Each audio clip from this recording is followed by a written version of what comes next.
Haiderpur wetland में हुआ पानी की पाठशाला का आयोजन। मीरापुर विधानसभा क्षेत्र में स्थित हैदरपुर वेटलैंड को पर्यटन स्थल के रूप में विकसित करने की दिशा में जिला प्रशासन ने एक अहम पहल की। जल और पर्यावरण संरक्षण के संदेश को जन जन तक पहुंचाने के लिए यहां पानी की पाठशाला कार्यक्रम आयोजित हुआ, जिसमें विभिन्न स्कूल कॉलेज के छात्राओं ने भाग लिया। कार्यक्रम की अध्यक्षता जिला अधिकारी उमेश मिश्रा ने की, जिसमें मुख्य अतिथि मंडला आयुक्त सहारनपुर डॉक्टर रूपेश कुमार ने पानी की पाठशाला कार्यक्रम का मां सरस्वती के चित्र पर दीप प्रज्वलित कर शुभारंभ किया। मंडलायुक्त ने उपस्थित सभी लोगों को शपथ दिलवाकर पर्यावरण संरक्षण की दिशा में प्रतिबद्ध किया। आपको बताते चले, मुजफ्फरनगर के मीरापुर विधानसभा क्षेत्र में स्थित हैदरपुर वेटलैंड जल्द ही एक नए पर्यटन के रूप में विकसित होने जा रहा है। इसी उद्देश्य को लेकर जिला प्रशासन द्वारा यहाँ पानी की पाठशाला कार्यक्रम का आयोजन किया गया। हैदरपुर वेटलैंड प्रदेश का एक अनमोल प्राकृतिक खजाना है, जहां हर वर्ष हजारों प्रवासी पक्षी आते हैं। ऐसे में इस वेटलैंड का संरक्षण और इसे पर्यटन के रूप में विकसित करना जिले की प्राथमिकता है। देखें स्टार न्यूज प्लस के लिए मुजफ्फरनगर के मीरापुर से एडवोकेट जावेद हुमायूं के साथ डायरेक्टर RK शर्मा की रिपोर्ट। प्रकृति के विकास संभव नहीं है, लेकिन हम जब मानवजन जब भी कोई विकास करते हैं, चाहे वो परमाणु बम बना, औद्योगिक क्रांति हुई या विकास के तमाम रथ जो निकले, कहीं न कहीं प्रकृति के साथ खिलवाड़ किया गया, जो आज ग्लोबल वार्मिंग का परिणाम है। आप जानते हैं, तमाम जो शुद्ध पानी के हमारे बर्फ है, जो पहाड़ है, वो पिघल के जो हिमशैल है, वो निश्चित तौर से तमाम जगह जो बड़े बड़े शहर है, उनके समुद्र के किनारे वो डूबने के कगार पर है या बहुत जलस्तर बढ़ गया है। तो life is at the stake. जो पीने योग्य पानी है, हमारे मनीषियों ने एक संकल्पना की थी कि यावत भूमंडलम धत्ते ससैल वन काननम तावत तिष्ठत मेदिन्याम संतति पुत्र पौत्र की। जब तक ये जंगल, ये जलराशियां, ये पेड़ पौधे सुरक्षित रहेंगे, तब तक उन्होंने गारंटी दिया था कि हमारी आने वाली संततियां भी सुरक्षित रहेंगी। और आज हम एक ऐसे समय में खड़े हैं। मैं आपको बताना चाहता हूं, ये ऐसी भूमि है जो द्वार के नाम से जानी जाती है, जो एक तरफ से गंगा और दूसरी तरफ यमुना पवित्र नदियों से घिरी हुई है। यहाँ का वाटर जल स्तर जो है, अपने में कुछ साल पहले में बहुत बेहतरीन माना जाता था, लेकिन मैं आज आपको बताना, इस मंच से मैं आप सभी से इसमें फिर आह्वान करता हूँ कि पोल्यूशन के खिलाफ लड़ें और जल संकट है, इसके लिए जल को बचाएं, जल को व्यर्थ न होने दें। और अंत में मैं एक शपथ आप सबको दिलाना चाहता हूँ। अपने अपने स्थान पर आप सभी खड़े हो जाए।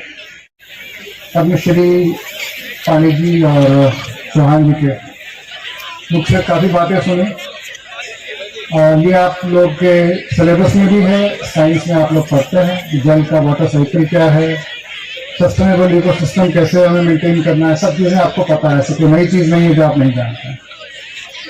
बस इस मंच से मैं यही आह्वान करूंगा कि आप लोग अपने निजी जीवन में जो अपना योगदान दे सकते हैं, सभी लोगों के प्रयास से हम लोग जो जल का संकट है, इससे उबर पाएंगे।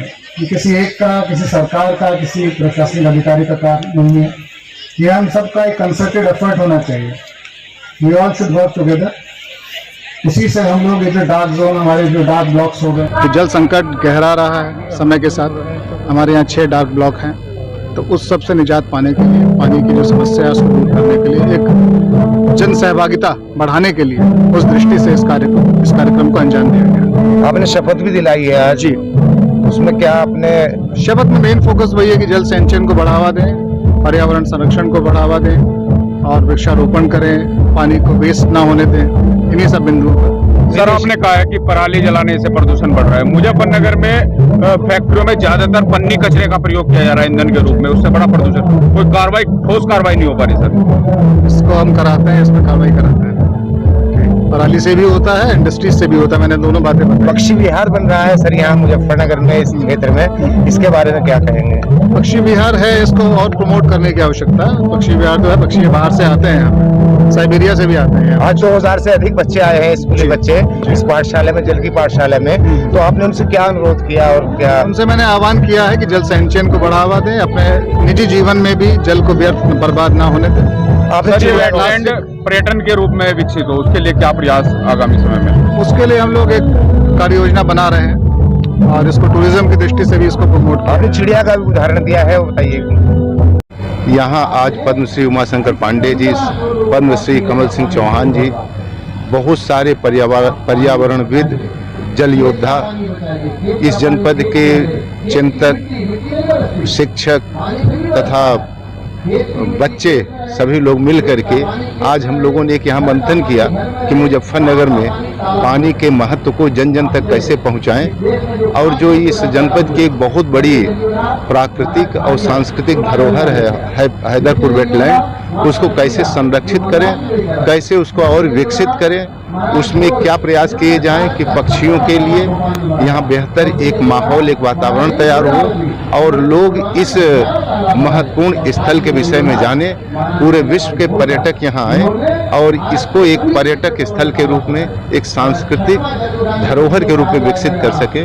इसी उद्देश्य से आज एक कार्यशाला की गई है। हमें पूरा विश्वास है कि आने वाले समय में हम लोग इसको एक विकसित और बेहतर स्थल के रूप में स्थापित कर पाएंगे। सर, किस तरह की तैयारी चल रही है इसको लेके, अच्छा पर्यटन बने? हमारा प्रयास ये है कि जो भी पर्यटक आए उसको सारी सुविधाएं हों, उसको रुकने के लिए, उसके भोजन के लिए, उसकी सुरक्षा और उसको एक बेहतर वातावरण देने के लिए, जिससे वो प्रकृति के इस सुरम्य स्थल पे आकर के वो आनंद ले सके। माँ गंगा की गोद में आपने कार्यक्रम रखा है जल के पास में, तो ये आपको विचार कहाँ से आया सर? जैसे आप देखिए दाहिनी तरफ ये गंगा जी का बहुत बड़ा जल क्षेत्र है और दूसरी तरफ ये हमारी दूसरी नदी सोनाली नदी का बहुत बड़ी जलराशि है।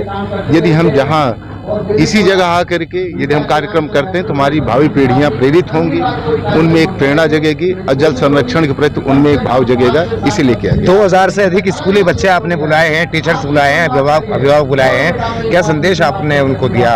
हमारा उद्देश्य मात्र है कि ये बच्चे और ये शिक्षक और जो लोग यहाँ के जागरूक लोग इकट्ठे हैं, ये जाएं जन जन में जल संरक्षण प्रति, पर्यावरण संरक्षण के प्रति, अब पक्षियों के प्रति एक भाव पैदा हो और उसको संरक्षित करने में, उसको पोषित करने में सभी अपना योगदान दें, यह उद्देश्य। सर, देश विदेश से यहाँ पे पक्षी आते हैं, कि क्या कहेंगे शहरवासियों को, अपील किस तरह की करेंगे यहाँ पे आके? हम चाहेंगे कि लोग आएं और प्रकृति के इस विहंगम दृश्य को, इस मनोरम दृश्य को देखें, स्वयं आनंदित हों और दूसरों को भी बुलाएं कि देखें कि इतनी बड़ी धरोहर हमारे पास है।